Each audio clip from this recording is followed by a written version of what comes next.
Okay, good morning sa inyo mga brothers. Welcome na naman sa aking vlog. Ito, meron naman tayong gagawin ngayon na dumayo sa atin dito. Ito po mga brothers ay taga Santa Mesa, Manila. Dumayo sa atin dito para ipaayos yung kanyang charging system. Kasi po itong kanyang motor ay bumabaksak po yung kanyang charging ng motor. Pagka binubuksan po niya yung kanyang MDL at saka yung kanyang headlight, dahil ito po naka LED na po mga brothers. Ayan. Ngayon ang gagawin natin dito mga brothers para lumakas yung kanyang charging, i-modify natin yung kanyang charging system. Galing po siya sa half wave, gagawin natin full wave mga brothers. Ngayon ang gagawin natin dito yung kanyang stator, i-modify natin at saka yung kanyang regulator. Babaklasin natin ito mga brothers para po lumakas yung kanyang charging system. May mga ginawa na po akong vlog tungkol sa pag-full wave. Ngayon sa pagkakataong ito, i-vlog natin to. Pero bago natin simulan to, kung napasya sa channel, huwag nyo sanang kalimutan na mag-subscribe. Pakipindot po notification bell button, piliin nyo po yung all para updated po kayo sa mga video na aking i-upload, okay?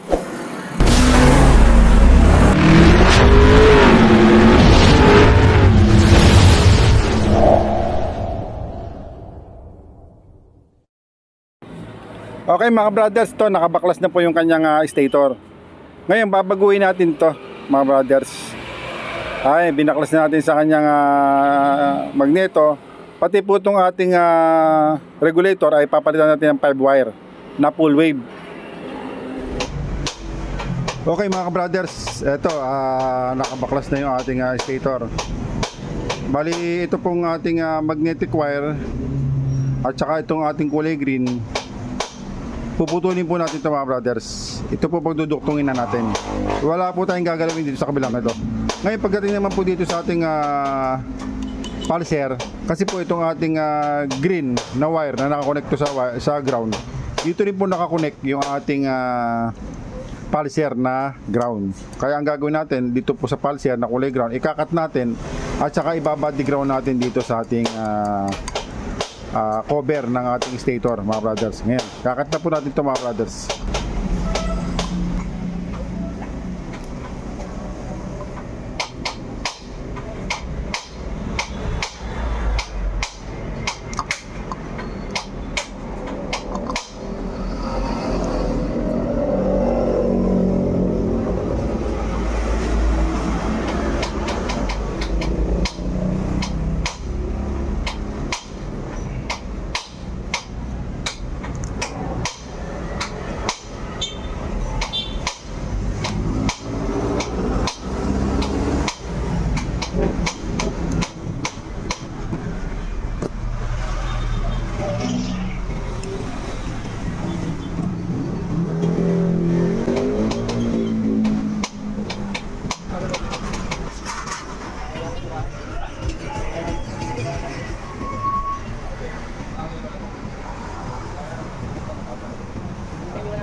Okay mga brothers, ito nahinang na po natin. Ayan.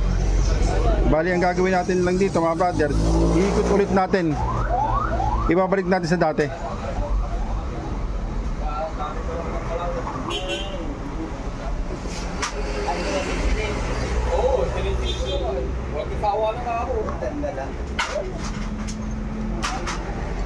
Kailangan yung pag-grinder na. Grinder pa mo. Gagawin mo dyan. Sarahin mo dyan. Grinder mo. Tapos pang-waiting mo wala. Pang-waiting mo wala bago yan. Nakakabaya mo ng langis. Oo, yung pangkuha ng kalawang. Para pa... Yan mga brothers. Kalawang yun. Ito lang ka dyan.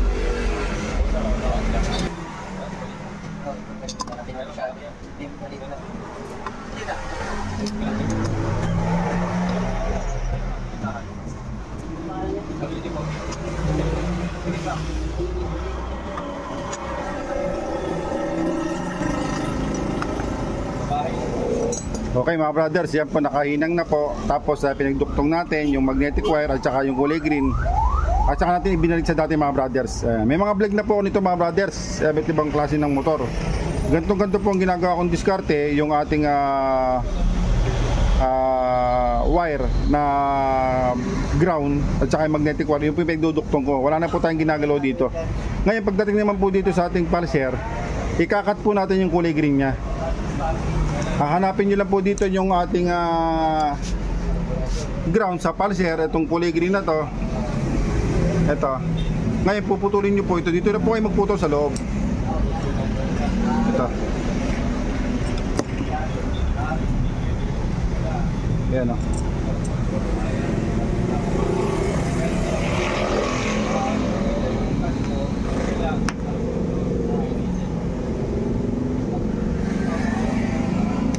Yan.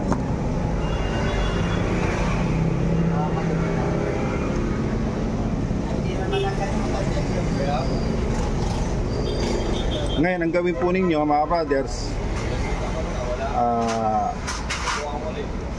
lagyan nyo po ng balatan nyo po. Ayan, babalatan natin yan.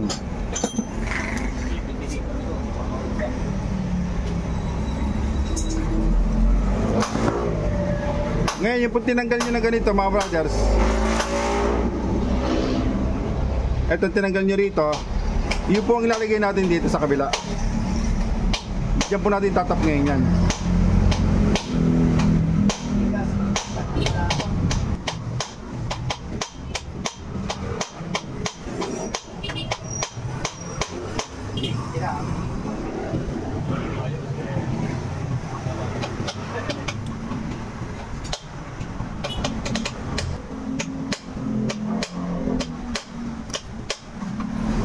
Okay mga brothers, ito pong ating wire na kulay green na manggagaling po dito sa ating pulser. Itap po natin dito sa terminal na nanggaling dito, tinanggal na natin dito mga brothers. Ngayon, itap po natin yung terminal dito sa ating kulay green na kinat natin dito.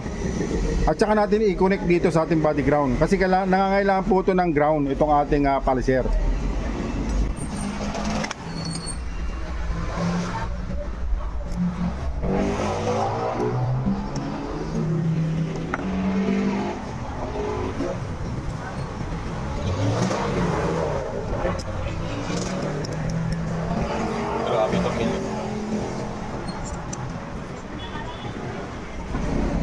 Okay mga brothers, ito, na-connect na po natin yung ating mga dapat ayusin. Yung ating kulay green na nanggagaling po sa pulser, itinap po natin dito sa ating terminal na tinanggal po natin dito. Yun na po ang naging ground nya. Ngayon ito naman pong mga pinagtanggalan nya, yung magnetic wire ito, at saka yung kulay green na nanggaling po dito sa socket. Yun po ang piniduktong natin mga brothers. Yan na po yung naging resulta. Kaya ito mga brothers, okay na po ito. Okay? Pakahigpitan nyo lang po yung ating mga bolt.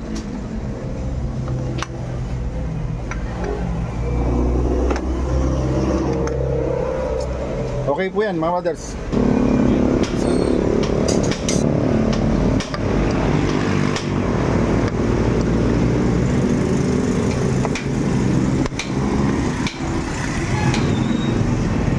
Okay mga brothers, ito. Bali ginawa natin ngayon dito. Sa socket nga, pinutol natin yung white at saka yung green. Ayan. Ngayon dito sa white at saka green na to, dito natin itatap yung ating full wave regulator na white at saka yellow. Ito. Bali pagduduktungin natin itong dalawang to mga brothers. Okay mga brothers, ito tinap na po natin yung kanyang wire na green at saka white. Ito pong green na to, ito yung galing po sa magnetic wire na pinul wave natin. Ayan. Ngayon, dinuktungan natin yung wire na bago natin i-connect sa ating regulator. Kasi po ito, iduduktong dito sa dulo. Ayan. Tatanggalin natin to. Lalagay natin to mga brothers kasi mabibitan pagka hindi dinuktungan ng wire. Ayan. Ngayon, tatanggalin natin to. Ipapalit natin tong full wave regulator. Okay mga brothers, to nakikabit na natin yung kanyang regulator na full wave. Tinanggal po natin itong kanyang dating regulator, itinap natin itong kanyang full wave regulator. Ngayon may natitira po tayong tatlong wire. Yung kulay green, ito po yung ground, yung black, yung sa kanyang positive ng ating accessory wire.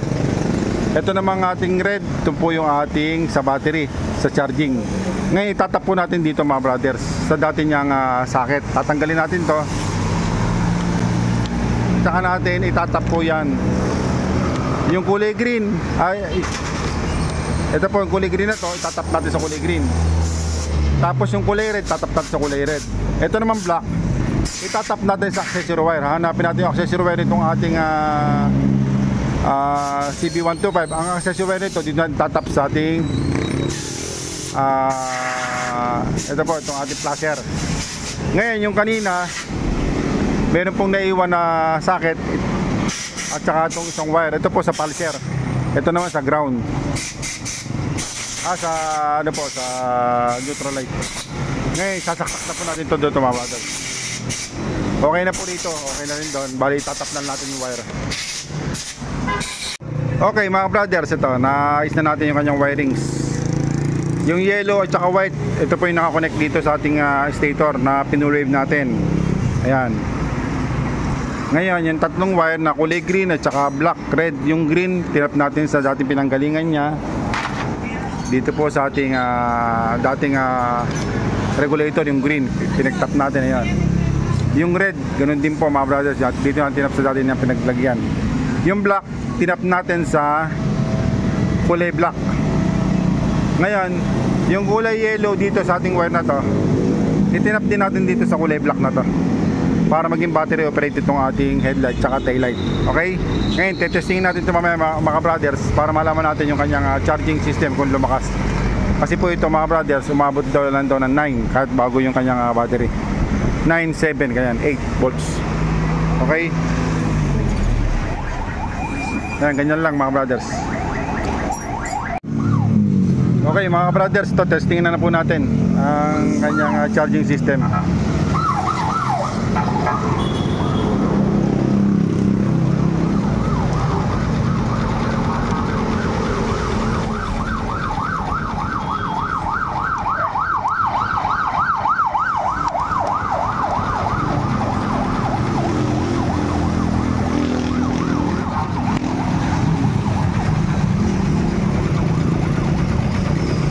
Yan mga brothers.